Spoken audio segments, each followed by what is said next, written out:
Hello दोस्तों, स्वागत है आप सबका एक और शानदार वीडियो में। इस वीडियो में हम बात करने वाले हैं बिजनेस करने की उस स्ट्रेटेजी के बारे में जिसके बारे में ज्यादा बात नहीं की जाती। बिजनेस करने के दो तरीके हो सकते हैं। एक वो जिसमें आप अपने आसपास के लोगों को देखते हैं और आप भी वही बिजनेस करने का फैसला करते हैं और बिल्कुल वैसा ही बिजनेस करने की कोशिश करते हैं। जैसे कि आपने अपने आसपास के कुछ लोगों को देखा कि उनकी किराने की दुकानें बहुत चल रही हैं, तो आपने भी अपनी एक किराने की दुकान खोल दी। लेकिन इससे आपको बहुत कंपटीशन फेस करना पड़ेगा। बिजनेस में कंपटीशन आपको आगे नहीं निकलने देगा, आप ग्रो नहीं कर पाएंगे अगर आप एक हाईली कॉम्पिटिटिव इंडस्ट्री में जा रहे हैं। तो कंपटीशन कस्टमर के लिए तो बहुत अच्छा होता है क्योंकि कस्टमर को ज्यादा से ज्यादा डिस्काउंट मिलता है, अच्छी क्वालिटी के प्रोडक्ट्स मिलते हैं और एक अच्छे प्राइस पॉइंट पर उन्हें प्रोडक्ट्स और सर्विसेज मिलते हैं। लेकिन बिजनेसमैन के लिए ये काफी चिंता का विषय होता है। उन्हें डिस्काउंट देना पड़ता है, उधारी में माल देना पड़ता है। तो अगर आप भी इस प्रॉब्लम को फेस कर रहे हैं, आपको भी डिस्काउंट देना पड़ रहा है या फिर आपको भी उधार में माल बेचना पड़ रहा है, तो इस वीडियो को अंत तक जरूर देखें। इस वीडियो में हमने मदद ली है एक बुक की जिसका नाम है ब्लू ओशन स्ट्रेटेजी। इसे लिखा है डब्ल्यू चेन किम और रेने मेबोर्ग ने। इस वीडियो में हम पहले बात करेंगे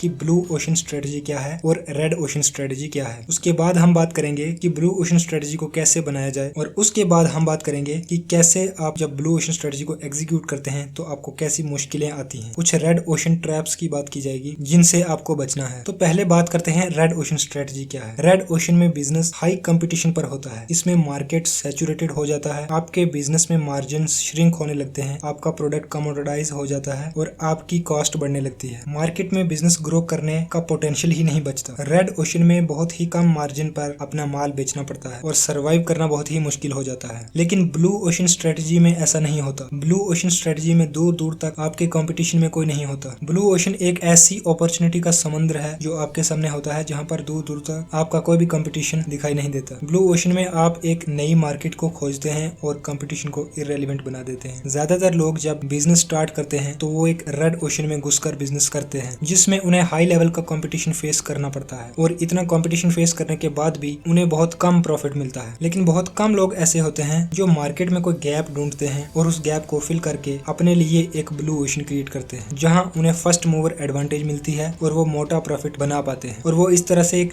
मार्केट लीडर बन जाते हैं। यहाँ ये बात याद रखने वाली है कि कोई भी ब्लू ओशन हमेशा के लिए ब्लू ओशन नहीं बना रहता। वक्त के साथ ये रेड होने लगता है क्योंकि फिर बाकी लोग भी उन्हें देखकर वैसा ही बिजनेस स्टार्ट कर लेते हैं और धीरे धीरे वो ब्लू ओशन रेड में कन्वर्ट होने लगता है। लेकिन तब तक आप बहुत आगे निकल चुके होते हैं और अपने लिए एक और ब्लू ओशन क्रिएट कर लेते हैं क्योंकि आप उस मार्केट के लीडर बन जाते हैं। अब हम बात करने वाले हैं उन तरीकों की जिनसे आप एक ब्लू ओशन स्ट्रेटेजी को बना पाएंगे। सबसे जो पहला प्रिंसिपल है वो है रिकंस्ट्रक्ट मार्केट बाउंड्रीज। आपको अपनी मार्केट की बाउंड्रीज को दोबारा से तय करना होगा। रेड ओशन को तोड़कर बाहर निकलने के लिए आपको एक्सेप्टेड बाउंड्रीज को तोड़कर दोबारा से डिफाइन करना होगा। आपको अल्टरनेटिव इंडस्ट्रीज में ये देखना होगा कि वो इंडस्ट्रीज कैसे ऑपरेट कर रही हैं। एक कंपनी सिर्फ उन कंपनीज के साथ ही नहीं कम्पीट करती जो कि उसकी अपनी इंडस्ट्री के हैं, बल्कि उन कंपनीज के साथ भी कम्पीट करना पड़ता है जो कि अल्टरनेटिव इंडस्ट्री से होती हैं। दूसरा जो प्रिंसिपल है वो है रीच बियॉन्ड एग्जिस्टिंग डिमांड। इसका मतलब है जो एग्जिस्टिंग डिमांड आपके पास है उसको कैसे क्रॉस किया जाए। इस चैलेंज को अचीव करने के लिए आपको दो स्ट्रेटेजीज को प्रैक्टिस करना होगा। One is you should focus on existing customers. आपको अपने एग्जिस्टिंग कस्टमर्स पर फोकस करना पड़ेगा और दूसरा आपको नॉन कस्टमर्स पर भी फोकस करना होगा क्योंकि नॉन कस्टमर एक बहुत बड़ा मार्केट स्पेस होता है। नॉन कस्टमर्स को भी आप अपने कस्टमर में शामिल कर सकते हैं। जब भी आप एक ब्लू ओशन स्ट्रेटजी डेवलप कर लेते हैं तो आपको उसे एग्जीक्यूट करना पड़ता है। एग्जीक्यूशन करते समय आपको बहुत सारी मुश्किलों का सामना करना पड़ता है। रेड ओशन से ब्लू ओशन तक जाने के लिए आपको काफी टफ टाइम देखना पड़ता है। मेनली आपको 4 तरह की मुश्किलों का सामना करना पड़ सकता है। पहला है कॉग्निटिव, यानी कि रेड ओशन से